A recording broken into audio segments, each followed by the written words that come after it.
So, welcome to Kendrick. I'm sure you know a lot about us, and after this evening, as it's the end of the evening, you should know a lot more about us by walking around the school and speaking to our staff and students. But I expect you know also that we are one of the best schools in the country. We have a local and national reputation, and I'm sure that's one of the reasons why you are here this evening. So what I intend to do is talk to you parents about the kind of school that we are, and is this the school that you would like your child to come to, and students, for you to think, is this the kind of school that you would be happy at? And as I say, you will hear from the students behind me, but also I hope you've heard and got a really good flavour of what the school is like by what you have done this evening, by going into all the rooms, being taken around by the students and guided around the school and talking to them and our teachers. And I'm very grateful this evening to our Year 11 and 13 students who are here, who have public exams in 2 weeks' time, and giving up their time to be here this evening. We're very, very pleased with that. So, why Kendrick?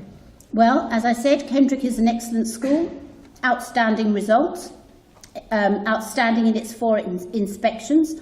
That's what grabs the headlines, and of course that is true. We are regularly applauded by the government on our results, and again this year I received a letter only last month from the school's Minister Nick Gibb acknowledging that we are in the top 1% of schools in the country in terms of the progress of our students, with 97% of them, this is at GCSE, achieving the EBAC. This is indeed a great achievement, because it's not just about how clever our students are, it is how well they do whilst they are here with us. So how does this happen? What are the essential ingredients? Well, I believe it is to do with the students, the staff, the relationships between us, and the very positive attitudes we have to school and education. It is also something unique that we often refer to at Kendrick, and that is the Kendrick community spirit. This, combined with our love of learning, makes us, in my opinion, a remarkable school.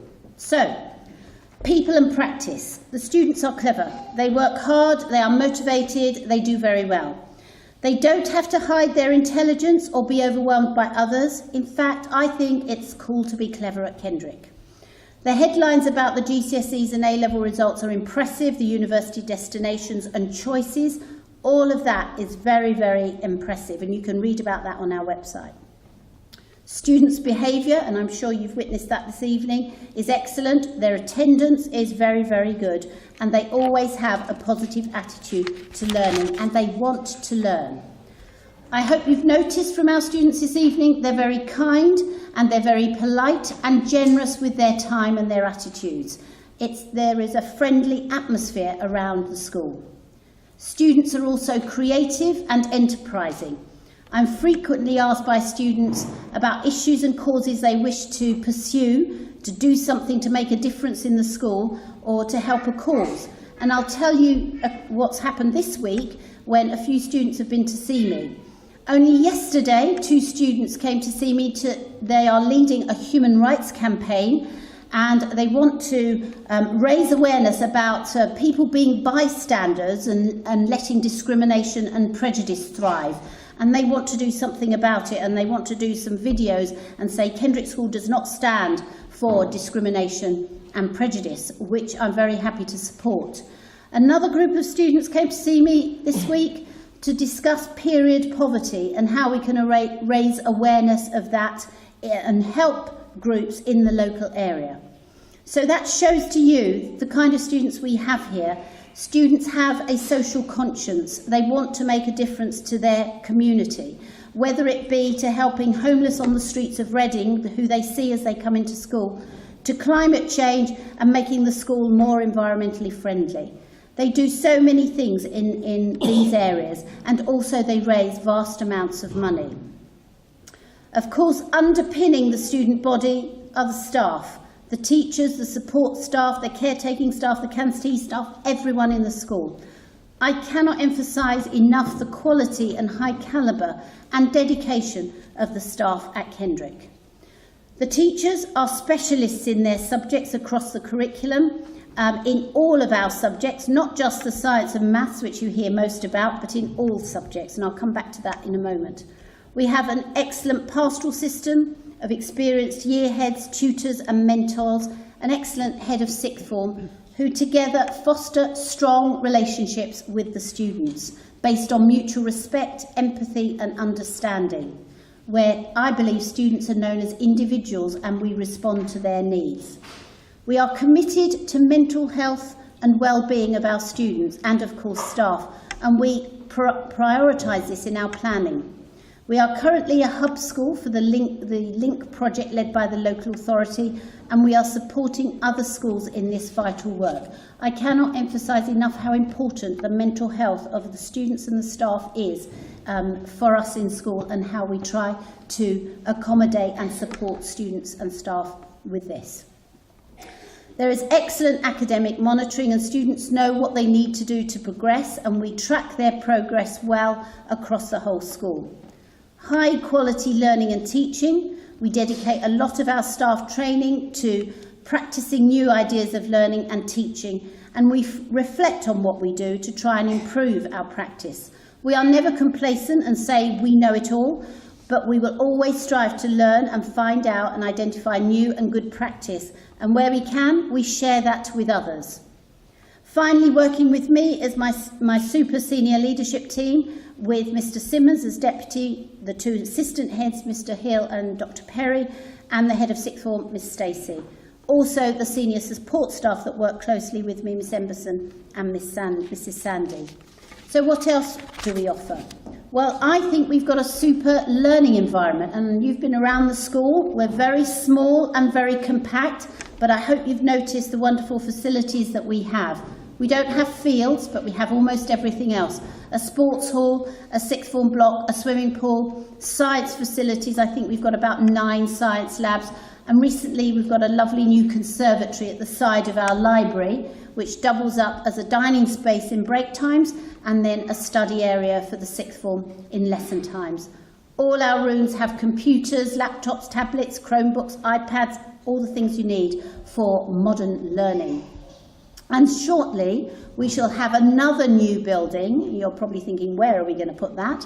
Another new building, which will have, I think, 9 classrooms, and that's going to go up adjacent to our sports hall, and I'll come back to that in a moment. We are committed to offering a broad and balanced curriculum to all our students, and we do not like to specialise too early. We constantly review the curriculum, updating it and changing it to meet the needs of the students. For example, we offer 2 modern foreign languages as well as Latin. All students have to take separate sciences at GCSE. And we encourage students to have a broad and balanced curriculum from the arts, humanities, science, maths, languages, and practical subjects, music, PE, art, food tech and textiles. As I say, we don't start our GCSEs in year 9 like many schools have started to do with the new specifications, because we believe students should keep a broad range of subjects and as late as possible. It would be an absolute tragedy if students gave up their history, which is my subject, in year 8. That mustn't happen. All students receive personal, social, health and citizenship education as well as careers guidance. And we believe strongly in nurturing positive attitudes toward each other, understanding and tolerating others, practicing and appreciating models of participation and democracy. In fact, I've got a lovely example to share with you this evening. Many of our students are part of the Reading Youth Cabinet, and one of our students, Pradnya in year 10, has been asked to sit on one of the interview panels that will be interviewing the new Director of Education in Reading. Now that's pretty impressive for her and for us. All of these values I've spoken about, I believe, are succinctly expressed in our Kendrick pledge, and I hope as you've walked around the school you've noticed our pledge. It's everywhere.